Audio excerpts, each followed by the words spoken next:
नमस्ते विद्यार्थियों, आपकी हिंदी विषय अध्यापिका मैं किरण परियार आप सबका हार्दिक स्वागत करती हूँ।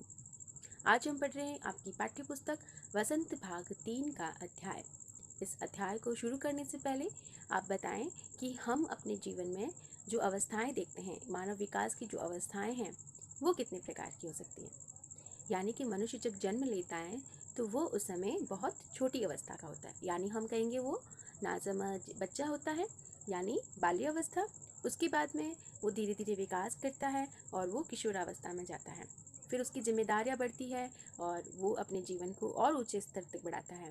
इस प्रकार से वो किशोर से वयस्क बनता है और वो अपने जीवन के अंतिम पड़ाव में कब जाता है, वो वृद्धावस्था में। और इस प्रकार से वो चारों अवस्थाओं से गुजर कर अपना जीवन यापन करता है।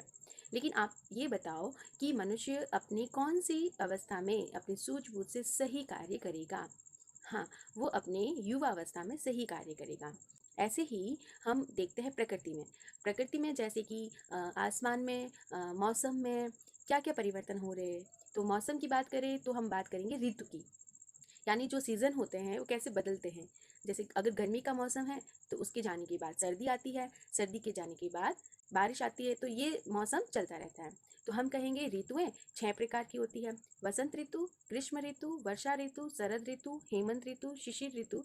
तो ये जो ऋतुएं हैं ये अपने समय पर अपना कार्य करती हैं। वैसे ही मनुष्य भी अपनी अवस्था के अनुसार अपने कार्य को करता है। अब आप कहोगे कि मैम ने ये बात क्यों कही। यानी मेरे कहने का मतलब है कि जब हम चरम अवस्था में होते हैं, हमारे जीवन की उत्कृष्ट अवस्था, जिसमें हम कोई आशावादी दृष्टिकोण रख सके, जिसमें हमारा मन प्रसन्न रह सके, खुश रह सके, प्रफुल्लित रह सके, वो अवस्था जिसमें हम आनंद का अनुभव करते हैं, खुश रहते हैं, एक्टिव रहते हैं, यानी उत्साहवर्धक रहते हैं, वो अवस्था है युवावस्था। और इसी के कॉम्बिनेशन में अगर हम ऋतु को देखें तो वह कौन सी ऋतु है जिसमें आप खुश रहोगे, आपको मनोरंजन वाला वातावरण लगेगा, सुंदर वातावरण लगेगा, न ज़्यादा गर्मी न ज़्यादा सर्दी, सब जगह हरियाली। तो हम उस ऋतु को कहेंगे वसंत ऋतु। यानी हमें अपने जीवन में एक आवाज़ सुनाई देगी, यानी वो आवाज़ है कुछ नया करने की, कुछ अच्छा करने की, कुछ आशावादी दृष्टिकोण रखने की। तो वो होगा वसंत ऋतु जैसा। तो इस पाठ को हम कहेंगे वो आवाज़ जो हमें कुछ अच्छा आशावादी दृष्टिकोण दे। तो उस आवाज़ का नाम है ध्वनि। ये पाठ है ध्वनि, जो कि आपकी पाठ्य पुस्तक से पहला पाठ है। और इस पाठ के लेखक है या कवि कहेंगे, क्योंकि इन्होंने कविता लिखी है, तो वो है सूर्यकांत त्रिपाठी निराला जी। ये छायावादी कवि हैं, यानी छायावाद के 4 स्तंभ हैं, जिनमें से एक स्तंभ सूर्यकांत त्रिपाठी निराला जी का है। इस पाठ को यानी ध्वनि कविता को हम 2 भागों में पढ़ेंगे। पहले भाग में हम कवि का परिचय और कविता के बारे में जानेंगे। शेष भाग हम भाग 2 में पढ़ेंगे। तो चलिए शुरू करते हैं भाग 1। इसमें हम सबसे पहले जीवन परिचय देखते हैं कवि का। कवि निराला जी जो थे, उनका जन्म 1857 ईस्वी में बंगाल के महिषादल राज्य में मेदिनीपुर नामक गांव में हुआ था। इनकी आरंभिक शिक्षा जो थी वो घर पर ही हुई। इनको कहीं बाहर जाने की आवश्यकता नहीं रही।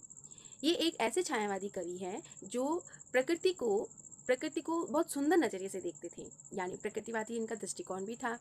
इन्होंने बंगला, संस्कृत और अंग्रेजी इन भाषाओं में अपना अध्ययन कार्य घर पे ही किया था। इनके साहित्य के अलावा दर्शन शास्त्र और संगीत, इन तीनों सब्जेक्ट में यानी तीनों विषय में इनकी रुचि रही है। अपने निराले व्यक्तित्व के कारण ही हिंदी साहित्य जगत में इनको निराला उपनाम से जाना गया। यानी ये अपने उस समय में हिंदी साहित्य जगत में ये प्रसिद्ध हो गए थे। किस नाम से? निराला नाम से। और निराला नाम क्यों पड़ा? क्योंकि इनका व्यक्तित्व निराला ही था, सबसे अलग था। और इन्होंने अपने जीवन में बहुत कष्ट देखे, बहुत उतार चढ़ाव देखे। इनकी माता, पिता, बहन, भाई, यहाँ तक कि पत्नी, परिवार में जो भी थे, वो धीरे धीरे उनको बिछड़ता हुआ देखा, यानी वो नहीं रहे। इस प्रकार से वो अकेले रहकर भी हिम्मत नहीं हारते थे, आशावादी दृष्टिकोण रखते थे और साथ ही अपने ही अनुभव को समाज को, देश को सिखाने के लिए कुछ साहित्यिक रचनाएं भी लिखी हैं। उनमें से हम देखते हैं कि जो काव्य संग्रह उन्होंने लिखा है, जिसमें जूही की कली, परिमल, गीतिका, अनामिका आदि रचनाएं हैं। इनके जो लेख थे वो उपन्यास में भी है, जैसे अप्सरा, अलका, प्रभावती, निरुपमा, कुली भाट आदि। इनकी जो प्रमुख रचनाएं थी उनमें से अभी हमने देखा, एक तो परिमल, अनामिका, अपरा, और उसके साथ ही नए पत्ते, तुलसीदास, चोटी की पकड़, चतुरी चमार, पतन और पल्लव। इस प्रकार से इनकी ये प्रमुख रचनाएं हम देखते हैं। ये जिनका जीवन परिचय हम जान रहे हैं वो हमारे ज्ञान के लिए हम समझ रहे हैं। हिंदी काव्य स्वच्छंद छंद निराला जी की देन है। निराला जी ने हिंदी काव्य में एक स्वच्छंद छंद हमें प्रदान किया है। इनके साहित्य की जो भाषा है उसमें हम तत्सम प्रधान शब्दों को देखते हैं, और उनकी प्रगतिवादी जो रचनाएं हैं वो आम बोलचाल की भाषा में भी मिल जाती हैं। यानी जो उन्होंने रचनाएं लिखी है उसमें दृष्टिकोण प्रगति करने वाला है, यानी प्रगतिवादी रचनाएं भी हम देखते हैं जो कि हमारे जीवन को, हमारे समाज को आगे ले जाती हैं। तो बात करते हैं अपनी ध्वनि कविता की। इस कविता में कवि ने प्रकृति के प्रति मानवीय संवेदना व्यक्त की है, यानी प्रकृति जो कुदरत है उसमें मानव की जो संवेदना है, जो भावना है, वो कैसे व्यक्त होती है। अगर बात करें प्रकृति की, तो प्रकृति से उन्होंने तालमेल जोड़ा है मनुष्य की भावना से। तो उन दोनों का संबंध जोड़कर हमें संदेश देने का प्रयास किया है। कवि के उपवन में कभी कभी वसंत आया है। कवि का जो बगीचा है, बाग लगा है, उसमें अब वसंत आ चुका है। वसंत जो कि बहुत प्रफुल्लित माना जाता है, सुंदर माना जाता है, जिसमें मन प्रसन्न हो जाता है। वैसे ही उत्साहवर्धक समय कवि के जीवन में अब आया है। यानी कवि मनुष्य की बात कर रहा है, तो मनुष्य का वह अवस्था कौन सी है जिसमें वो उत्साहवर्धक होगा, वो अवस्था है युवा अवस्था। और कवि यहाँ पर उस मनुष्य को अपने ऊपर व्यक्त करते हुए कह रहा है, यानी अब कवि के जीवन में उस युवावस्था के रूप में वो यौवन, वो युवा अवस्था आ चुकी है जिसमें वो उत्साहवर्धक, प्रगतिशाली, आशावादी दृष्टिकोण से समाज को बदल सकता है। तो वह खुद बदल सकता है, यानी अभी वो जवान हुआ है, अभी उसके जीवन में वसंत आया है। तो वह कवि अपने ऊपर ले रहा है, यानी अपने ऊपर क्यों? क्योंकि वो उस युवा पीढ़ी को ये बात समझा रहा है अपने तरीके से। वह अपने सपनों से भरे कोमल हाथों को अलसाई कलियों पर फेरते हुए प्रभात के आने का संदेश देना चाहता है। यानी जैसे बगीचे में जो अलसाई हुई छोटी छोटी कलियां होती है फूलों की, वो अब इंतजार करिए कब सवेरा हो। जैसे ही सवेरा होगा तो वो कलियां उस सूरज की किरण को देखकर खिल जाएगी। वही बात वो अपने जीवन को लेकर कह रहे हैं कि वो अपने सपने से भरे जो कोमल हाथ है, जो मनुष्य की अपने जीवन का लक्ष्य है, वो उसका सपना है, और उस सपने को अब उसे पूरा कर लेना चाहिए, क्योंकि अब सूर्य की किरण उगने वाली है। वह उन कलियों को जगाना चाहता है। यहाँ पर अलसाई कलियां उन युवा वर्ग के लोगों को कहा है जो कि अपने जीवन में बहुत आलसी हो गए हैं, यानी बहुत सुस्त हो गए हैं, जिनका ऊंचे ऊंचे बड़े बड़े काम करने का इरादा है, अच्छे अच्छे सपने हैं, लेकिन उनको वो पूरा नहीं कर पा रहे, क्योंकि इस तरह से नीरस और सारहीन जीवन में वो अपना जीवन व्यर्थ कर रहे हैं। तो उन युवाओं को, उन अलसाई हुई कलियों को वो जगाना चाहते हैं, वो बताना चाहते हैं कि अब सवेरा हो गया है, तुम्हारे खिलने का समय आ गया है। तो उन कलियों को, यानी युवा वर्ग को वो जगाना चाहते हैं, और प्रसन्नतापूर्वक अपने जीवन के अमृत से सींच कर, यानी कवि अपने अनुभव से उनको समझाकर उनको भी अपने जीवन में कुछ अच्छा कर जाने की शिक्षा दे रहे हैं, यानी हरा भरा करना चाहते हैं। कवि आशावादी है, यानी वो आशा रखता है, इच्छा रखता है, चाहत रखता है, और वही दृष्टिकोण समाज को देना चाहता है। वास्तव में वह युवाओं को युवा के जीवन में जो आलस्य छा गया है उसको दूर करने के लिए कार्य कर रहा है।